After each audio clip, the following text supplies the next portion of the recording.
Facebook থেকে এতটাও earning করা সহজ না যতটা আমরা মনে করি। 2024 সালের সেপ্টেম্বর মাসে আমি একটা অ্যামাউন্ট পাই। অ্যামাউন্টটা খুব ভালোই ছিল ফেসবুক থেকে। এরপর থেকে আমি আর কোনো অ্যামাউন্ট পাইনি, কারণ আমার আইডিতে কপিরাইট ছিল 3 মাসের জন্য। তো 3 মাসের ভিতরে আমি অনেক কষ্ট করছিলাম এই কপিরাইট ভিডিওগুলো সরিয়ে। এখন কিন্তু আমারও মিলিয়ন মিলিয়ন ভিউ ছিল। আমি খুব খুশি ছিলাম, খুবই আনন্দে ছিলাম যে আমার আইডিটাও ফরে উঠে গেছিলো।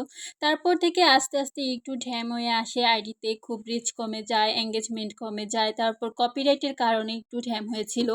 এরপর আমার 3 মাস শেষ হলে আমার কপিরাইট ইস্যুগুলো সব কিছু শেষ হয়ে যায়। তারপর হচ্ছে আমি আস্তে আস্তে রিল আপলোড করি। তারপর দেখলাম যে কোনো ভিউই হচ্ছে না। ভিউ না হওয়ার কারণে মনটা একটু খারাপ ছিল, খুবই খুবই খারাপ ছিল। এই যে তোমরা আমার আইডিতে এখন 29,000 ফলোয়ার্স দেখতে পাচ্ছ, এগুলো কিন্তু আমি এমনি এমনি হয়নি। এগুলো আমি অনেক পরিশ্রম করে। একটা আইডিতে মিলিয়ন মিলিয়ন ভিউ না যাওয়া পর্যন্ত কখনোই ফলোয়ার গ্রেন হয় না, কারণ ফলোয়ার বেশি বাড়ে না। তো ওই রকমই আমিও অনেক খুশি ছিলাম, আমার আইডিতে ভিউ বাড়তেছে, ফলোয়ার বাড়তেছে। তো এরপর থেকে আমার সব কিছু আস্তে আস্তে ঠিক হয়ে যাচ্ছিল। আর যখনই আমি একটু আর্নিং করতে যাব, তখনই কিন্তু ফেসবুক থেকে টাকা আবার একটু অফ করে দিয়েছিল, অ্যাড অন রিলস থেকে, ইনস্টাম্যাটস থেকে, তারপর যাইতে যাইতে এভাবেই আমার দিন কাটছিল। আমি ভিডিও আপলোড দিচ্ছি, ছবি আপলোড দিচ্ছি। এরপর আমার কিছু মাস হয়ে গেছে আমার কন্টেন্ট মনিটাইজেশন পেয়েছি। তো আলহামদুলিল্লাহ, ওখান থেকে আমার আস্তে আস্তে কয়েক সেন্ট হিসাবে আমার আর্নিং হচ্ছে। তো এই সেন্ট হিসাব যে আমার আর্নিং হচ্ছে, আমি জানি না কবে আবার পেমেন্ট তুলতে পারবো। দেখো না, মানুষ কত সুন্দর শাড়ি পরে, তারপর মুখে মেকআপ করে, চুলে স্টেচ করে, রান্না বান্নার ভিডিও করে। আমি এইদিকে কিছুই করতে পারি না। আমি এত অলস কিভাবে আমি জানি না। আজকে থেকে ভাবলাম যে আমি যদি এত অলস হই তাহলে আমি কিছুই করতে পারবো না জীবনে। আজকে থেকে শুরু করলাম। তোমরা আমার ভিডিওটা একটু ফর ইউতে নিয়ে দিও। তবে আমি আমার রিলস ভিডিওগুলো থেকে কিন্তু আমি বর্তমানে ফটো থেকে আর্নিংটা একটু বেশি করতে পারি আলহামদুলিল্লাহ। তবে আরেকটা কথা হচ্ছে, এখানে হিস্টোরি থেকে কিন্তু আগে ভালো মানে একটা অ্যামাউন্ট দিত, এখন কিন্তু ওই অ্যামাউন্টটা দেয় না।